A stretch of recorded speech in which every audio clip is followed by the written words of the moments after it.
I'm Ginger, and today I'm going to show you how to make another classic comfort food. Now in the South, we love our chicken and dumplings, and I know that everybody's mom or grandma makes the perfect chicken and dumplings, and I won't dispute that. But the recipe that I'm going to make today is just a good basic recipe. It's very easy to make, and it appeals to the masses. It was one of the most requested recipes that we had when I catered. So first what we need is 4 cups of shredded or cubed chicken. I personally like shredded chicken in most of my recipes. It just seems more tender.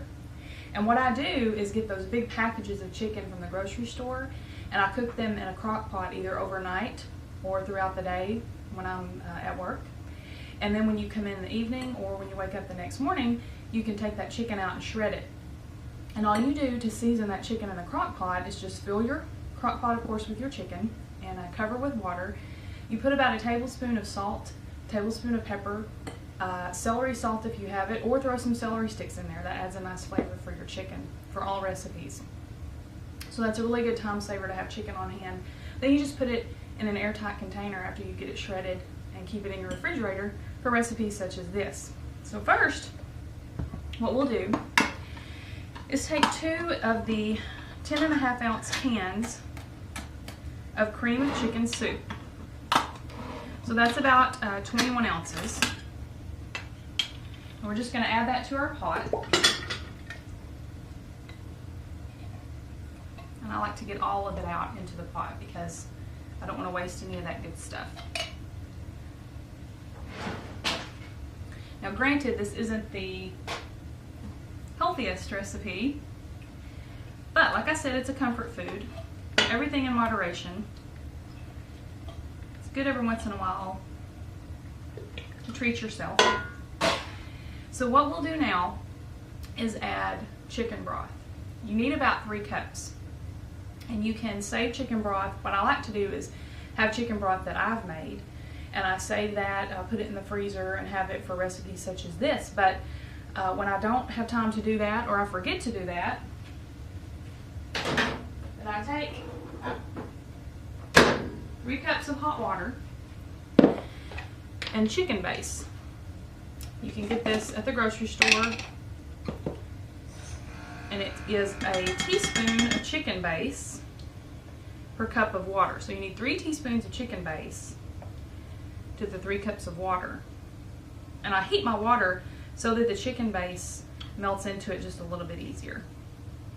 Now you can certainly use canned chicken broth or the boxed chicken broth. Both of those work just as well. And then I take one of my smaller whisks. I just love these. They're the perfect size. I found those at TJ Maxx, but you can certainly get them from lots of the different cooking stores. Put that to the side. And we're going to mix this into our cream of chicken soup. Now we're going to turn our stove on to a medium-high heat because we do want this to come to a bit of a boil. And it's going to be a little clumpy when you start out, and we don't want it to stay that way. So I'm going to take my rubberized spatula and whisk it just every so often.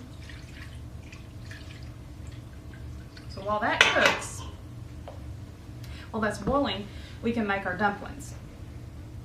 Now again, you can buy dumplings in the store. You can buy them frozen. When we catered, we had to make so much of this that we did use the frozen dumplings, and those work just as well. They're very tasty. They work well in this recipe. You just find them next to the hot rolls or the biscuits in your frozen section of your store. But I'm going to make them today. So what you need is a cup of flour, here's my salt, and a teaspoon of salt. And as you see, I usually just wing it. I don't measure exactly. I probably should. My baker friends get on to me a lot for that. So mix that together, and then you're going to need about a 1/4 cup of ice cold water. And so I usually just give me some water in a measuring cup and put ice in it to make it chill down quickly. But I don't add it all at once because I like to gauge how much how much water I need. And I start out mixing with a fork. You can certainly use a pastry cutter, but I typically use a fork. As you see, I'm going to need more water.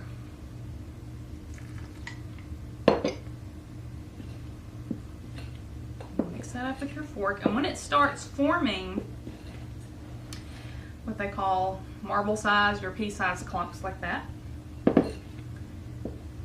then I ditch my fork and I get in there with my hands. Goes back to the days of making mud pies. It's just fun to get in there with your hands. Make sure you've washed your hands. You add a little bit more water. It's also easier to tell when you're using your hands how it's coming together. And it will stick to your hands. No matter how much flour you put on your hands, it's going to stick. But that's okay. So you're going to mix those up. You see it's forming a ball now, which is a good thing. You don't want to overmix because you don't want to have really tough dumplings. It's the same principle when you're making pie crust. You don't want to make it tough and unedible. So we did need our whole quarter cup that time. Sometimes you don't. I don't know, I guess it's the weather sometimes affects how much water you add. Not a scientist, so I don't really know what that's all about. But this time we used a whole quarter cup for our cup of flour and our teaspoon of salt. And so now we have our dumpling dough ready to go. I'm going to wash my hands. Now, people who are less messy than me will get out a pastry sheet or something to keep their countertop a little cleaner. But I don't, because I'm a messy cook. So I just flour my countertop. If you flour it good enough, you typically won't have too much sticking to it. So I roll the dough over to get both sides floured. So now we will roll our dough out.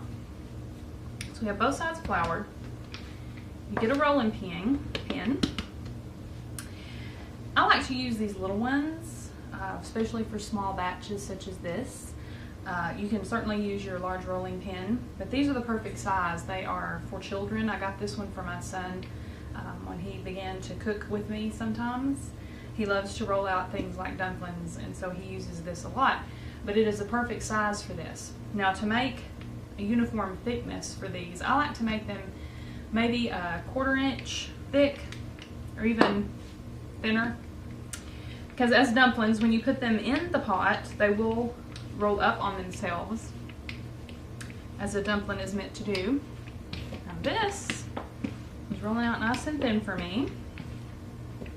Oops, so thin it's coming back on itself. We'll put a little flour there to keep it from sticking to the rolling pin. And I have a hole coming in the center of my dumplings, but that's okay. We're going to cut them up anyway. So I take my scraper / cutter. I love this thing.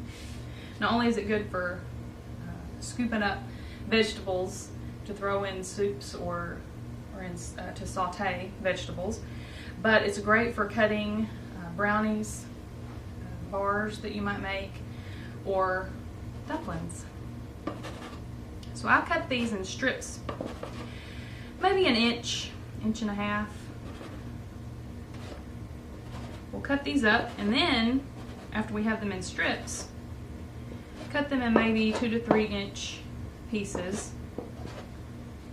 I do this just to make them cook a little bit faster. You can leave them in longer strips if you like, but I like to cut them up a touch. This is a nice activity to do with your children as well. If they're helping you cook, they can do things like this, simple things that they might find fun to do. Cut up the dumplings for you. My son likes to take cookie cutters and make shapes out of them. And so I let him because he likes to do that. So now we're going to check our mixture. It's nice and smooth and heated well. So we're going to take some evaporated milk. So they make these nice small cans now. They used to just have the large 12-ounce cans of evaporated milk. Now they have these smaller ones, and it's perfect for making smaller batches of chicken and dumplings.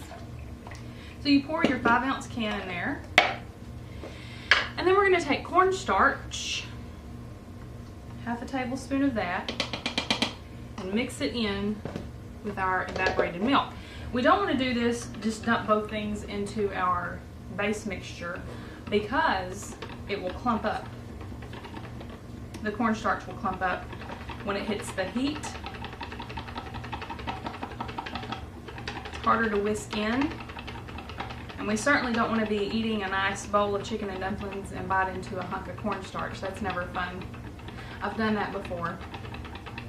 It doesn't taste that good. So we mix that in until it's nice and smooth. And we add that to our mixture that we have heated. And we're going to whisk that in. That's going to thicken our soupy mixture. And you will have to watch this, because as it begins to thicken, it has more of a tendency to stick to the bottom of the pot, and we certainly don't want that to happen. We don't want any scorching to occur. So we will let that simmer on a low medium for just a couple of minutes. So after it has simmered for 1 or 2 minutes, or you can leave it for longer if you need to go do something, then you throw in your chicken, 4 cups of chicken. You let this heat through with the chicken in there. I'm going to turn up the heat just a touch higher, almost to a medium. So after we do that, we're going to add some salt and let it simmer for a little bit, maybe about a teaspoon. And then again, I like my fresh ground black pepper. You can certainly use what comes in the container already ground. So we're going to let that heat up. And as it heats, you can begin to add a few of your dumplings at a time. Now technically I think they're called dumplings, but when I'm talking fast I call them dumplings. That's what we do in the South. And you add them all over the surface area of the liquid. You don't want to just throw them all in at once. They have a tendency to stick to one another and to clump, and I like to keep them separated. So I'll throw in a few at a time and let that cook. I'll throw in a few more and let that cook. And this is another, as your children get older, they like to add the dumplings to the pot. You just have to make sure that they don't throw them and let the hot liquid bounce back on them. But they can certainly help you cook. This is a nice meal. They feel like they really did something. And when children cook with you, they seem to try it maybe a little bit better. They'll try the food you make. We're going to add the last of our dumplings to our pot. It's bubbling nicely. As we've been adding those dumplings, the mixture, of course being on this medium-high heat, will get hotter. So you really have to make sure that you keep it stirred so that it doesn't stick to the bottom of your pot. So we stir those in. We're going to let those last 2 dumplings cook for just a few minutes. This is a great meal for a chilly night. Sit at home with your family, maybe watch a movie, play games, or even sit outside around a bonfire. It's a great meal all in one bowl. It's a good meal too. You make a double batch of this. A lot of times I'll do that for sick friends or those who may have just gotten home from the hospital or just had a baby, or any of those things that they might need just a little bit of help with supper one night. And so I'll make a double batch and I'll take half of it to them. They really appreciate it. It's a very kind and nice thing to do for others. And so now that that has cooked down,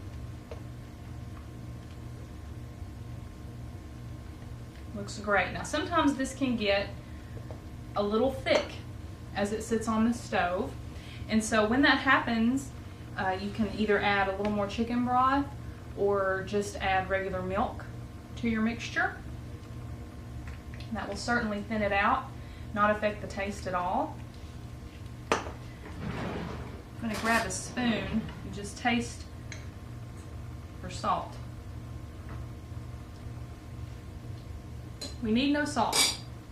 A lot of times the chicken broth that you will use, whether it be homemade or in the can, or even with the chicken base water mixture, it does have a certain amount of salt content to that. So you want to watch how much salt you add, because that already has a lot of sodium in it. So you don't need to add a lot typically. I'm going to grab a ladle, get a bowl of chicken and dumplings. You can certainly eat it just like this, but it's great with cornbread. And you can add a green salad if you want to add just a touch of healthy to your meal. This is a perfect comfort food.